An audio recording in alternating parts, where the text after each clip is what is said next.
उर्दू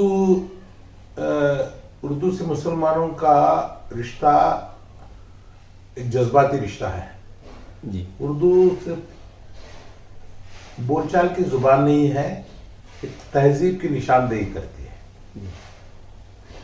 उर्दू में जो अल्फाज होते हैं, उर्दू का जो तलफ़ुज़ है, उर्दू के जो आदाब हैं, वो ये अपनी अलग से, बिल्कुल ही अलग से, हर इंसान को अपनी ज़बान से मोहब्बत होती है। हर इंसान को एक चंद एक ऐसी ज़ुबानें हैं जिनके कोई स्क्रिप्ट नहीं है, जिसका कोई रस्मुल ख़त नहीं है, मगर वो लोग भी अपनी ज़ुबानों को तरक्की देने की कोशिश करते हैं। तुलु है, फिर उसके बाद में अपना कुर्गी ज़ुबान है।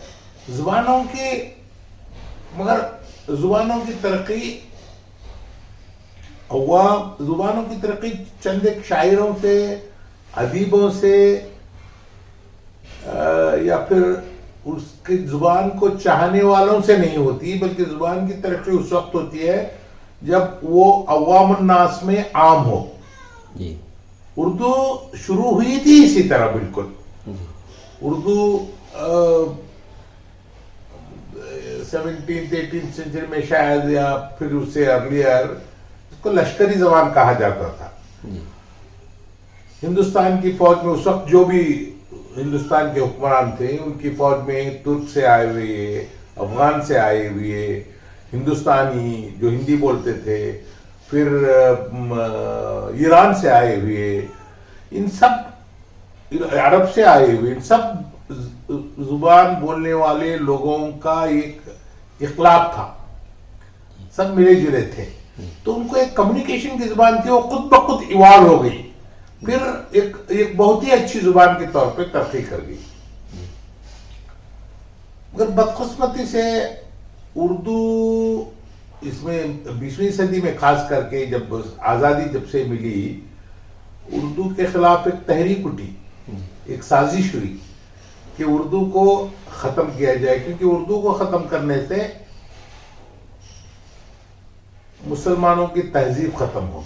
हालांकि जितने उर्दू के शायरा और अदबा हैं, तकरीबन एक प्रोपोर्शनेट हिंदू भी हैं, जिन्होंने ब्रिज नारायण चिकबस्त हैं, प्रेमचंद खुद हैं, और अभी तक तो कृष्ण सिंह बेदी और कितने शायर हैं, आज के दिन भी इतने शायर हैं जो उर्दू में लिखते बोलते हैं। जी जी।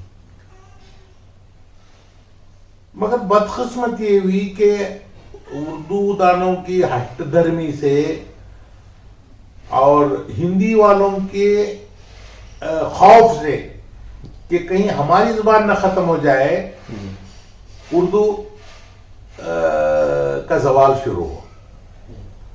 बिहार में जब उर्दू को सरकारी जबान करार, उर्दू हिंदुस्तानी अगर कहा जाता, जवाहरलाल नेहरू की बात 60s में मुझे याद आ रही है कि हिंदुस्तानी, इसको हिंदुस्तानी कहा जाए, शुरू से था वो हिंदुस्तानी कहा जाए, उर्दू न कहा जाए। और फिर गुलजार ने कहा था जिसकी जुबान उर्दू की तरह, मतलब गुलजार के हिसाब से हर कोई प्यारी जबान बोले तो उर्दू ही है। तो इतनी प्यारी जबान को नफरत की आग में जला दिया गया। नफरत की आग, कई कारण है इसके, कई कारण है। हाँ, हमारी गलतियां हैं, हमारी गलतियां, बहुत गलतियां हैं। मिसाल के तौर पर मैं उर्दू का दिलदादा हूं, मगर मेरे बच्चों को मैंने उर्दू मीडियम में, उर्दू नहीं जानते हैं, वो सिर्फ बोलचाल की जबान जानते हैं, सिर्फ बोलना जानते हैं। वो भी कितना, 30% उर्दू बोलता है, 70% इंग्लिश बोलता है। जी। तो ये सब लोगों का यही प्रॉब्लम है, सबके बच्चों का यही प्रॉब्लम। उर्दू से प्यार हम करते हैं, मगर उर्दू की अफादियत के बारे में सोचते नहीं। और फिर जैसे मैंने कहा कि उर्दू से दुश्मनी तो शुरू से थी, क्योंकि उर्दू मुसलमानों से जुड़ी हुई थी, और आज भी उर्दू से दुश्मनी, उर्दू को सब पसंद करते हैं। यहाँ पे कोरमंगला में एक फोरम है, अट्टा कट्टा, वहां पे मैं 2-4 बार गया था। यंग बच्चे उर्दू में शायरी करते हैं, नॉर्थ के, साउथ के, उर्दू में शायरी करते हैं, मतलब हिंदुस्तानी बोलचाल की जुबान में। ऐसा गाड़ी जैसे हिंदुस्तान में सरकारी जो हिंदी जबान है, सरकारी हिंदी जबान, और बोलचाल की जबान में जमीन आसमान का फर्क है। तो इस तरह उर्दू से नफरत हमारी भी गलती है उसमें। उर्दू से नफरत इसलिए होने लगी कि उर्दू मुसलमानों की जुबान है, हर वो चीज जो मुसलमान है उससे नफरत होने लगी, तो उर्दू से नफरत जाहिर थी। बहुत पहले 60s में असमत चुगताई ने एक प्रपोजल पेश किया था कि उर्दू की बका के लिए जरूरी है कि इसका रस्मुल खत चेंज किया जाए। यूरोपियन काफी जुबानें यूरोप के हैं जो रोमन स्क्रिप्ट में लिखी जाती हैं, जेक रोमन में लिखी जाती है, रशियन जबान में लिखी जाती है। अगर आज उर्दू किसी और रस्मुल खत में लिखी जाती, हिंदी में लिखी जाती या तो ये हाल नहीं होता। खैर ये कलमिया है, ये कलमिया है जिसका कोई अजाला अभी तो मुझे मुमकिन नजर नहीं आ रहा है। हम लोग जो 60s के उस तरफ वाले लोग हैं उर्दू से प्यार करते हैं। साउथ में खास करके बेंगलुरु या साउथ कर्नाटका में तो उर्दू तकरीबन, और इसके लिए असातिज़ा भी जिम्मेदार हैं। उन्होंने उर्दू की तरफ जो तवज्जो हमारे उस्ताद दिया करते थे उन्होंने दी नहीं, वो अपने मशगूल रहे अपने। हम सब उर्दू कई ऐसे हैं, अजीजुल्लाह बेग हैं जिन्होंने IAS किया, फिर खलील रहमान साहब हैं जिन्होंने IPS किया, और निसार अहमद साहब हैं जिन्होंने, कई ऐसे हैं जिन्होंने उर्दू मीडियम से तालीम हासिल की, गवर्नमेंट स्कूल में तालीम हासिल की, आला अहदा पर पहुंचे। हो सकता है, आज भी हो सकता है, मगर अब मिसाल के तौर पे मैं आपको एक मिसाल देता हूं। उर्दू का मुशायरा हो रहा है, उर्दू का प्रोग्राम हो रहा है, तुम्हें कलाम पाक के आयात से शुरू करने की क्या जरूरत है?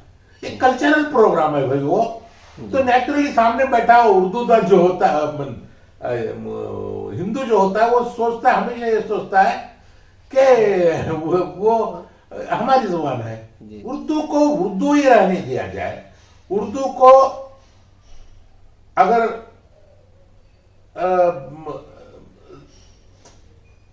उर्दू को हिंदुस्तानी के तौर पे यूज किया जाए, उसका रस्मुल खत चेंज किया जाए, तो आज भी उर्दू की बका मुमकिन है। क्योंकि नॉर्थ में जो जुबान बोली जाती है, पिक्चर्स में, सिनेमा में जो जुबान लिखी जाती है, बोली जाती है, वो सारी की सारी हिंदुस्तानी उर्दू है। अरेबिक उर्दू या पर्शियन उर्दू नहीं है वो, जो आम आदमी को। सर हिंदी फिल्मों के जो गीत होते हैं वो भी उर्दू हुए, सारी उर्दू है, मगर हिंदी कहते हैं उसको। ठीक है, कहे तुमको, जब तुमको मालूम है कि उर्दू रस्मुल खत से उनको दुश्मनी है, क्योंकि ये पर्शियन और अरबिक से मिलती जुलती है। कई मेरे दोस्तों ने कहा, जब मैं कोई उर्दू किताब, उर्दू नावल पढ़ता रहता हूँ या शायरी पढ़ते रहता हूँ, तो कहते हैं तू कुरान पढ़ रहा है क्या करके। तो इनकी नफरत का ये, इसको तज्जिया करना चाहिए।